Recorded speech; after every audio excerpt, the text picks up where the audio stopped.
আমি নিজেকে আজকে গর্বিত মনে করছি এই কারণে, এই এলাকায় এই মাটিতে আমার জন্ম হয়েছে, এই মাটিতে আমি বড় হয়েছি।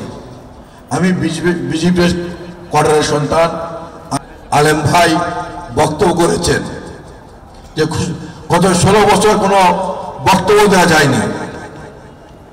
উনি আজকে এখানে দাঁড়িয়ে বসে যে বক্তব্য দিয়েছিলেন, এটি যদি 1 বছর পূর্বে হতো তাহলে কিন্তু সাথেই তার বক্তব্য বন্ধ করে তাকে গ্রেফতার করে জেলখানায় পাঠিয়ে দিত।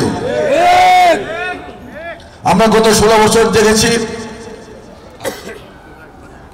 বিভিন্ন জায়গায় ওয়াজ চলাকালীন অবস্থায় ওয়াজ একটি গোষ্ঠীর পছন্দ না হয় ওয়াজ বন্ধ করে দিয়েছে। যে হুজুর ওয়াজ করেছেন তার বিরুদ্ধে মিথ্যা মামলা দিয়ে, জঙ্গি নাটক সাজিয়ে জঙ্গির মামলা দিয়ে তাকে গ্রেফতার করে জেলখানে পাঠিয়ে দিয়েছেন। গত 16 বছর কিন্তু বাংলাদেশের কোনো মানুষই রেহাই পায়নি।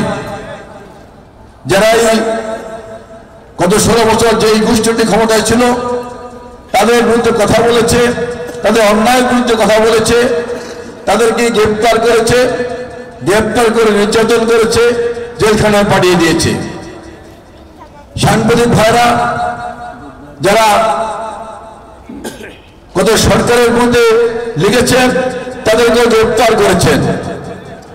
আলেম সমাজ যারা এই সরকারের বিরুদ্ধে কথা বলেছিলেন তাদেরকেও গ্রেফতার করেছেন। গত সরকার আমলে একটানা 16 মাস কারাগারে ছিলাম। কারাগারে অনেক আলেম ভাইদের সাথে কথা হয়েছে, দেখা হয়েছে। বিশেষ করে মাওলানা মামুনুল হক সাহেব যখন কোর্টে আসতেন সত্যি খুব কষ্ট লাগতো। বাংলাদেশের যারা সন্ত্রাসী তারা আসতো আরামে আসে, কিন্তু মাহমুদ হক তাকে মাথায় যেমনি হেমডেট পরিয়ে, গলা বুকে জ্যাকেট পরিয়ে নির্মম ভাবে আসতো। সত্যি খুব কষ্ট লাগতো।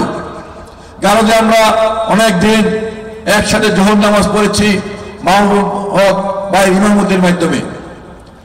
এই কারণে বললাম যে বাংলাদেশে সন্ত্রাসীরা আরাম আসে থাকে, কিন্তু আলেমরা তারা কষ্টে থাকে, তারা বিপদে থাকে। আমরা দীর্ঘদিন আন্দোলন সংগ্রাম করেছি। সর্বোপরি আমরা গত বছর 5ই আগস্ট ছাত্র জনতা আন্দোলনকে বাংলাদেশের কৃষক, শ্রমিক, যুবক সবাই ঐক্যবদ্ধ হয়ে আন্দোলন করে সেই ফ্যাসিস্ট একটি দেশের তাবেদার সরকারকে আমরা পরাজিত করেছি। তারা চোরের মতো পার্শ্ববর্তী রাষ্ট্রে পালিয়ে গিয়েছে।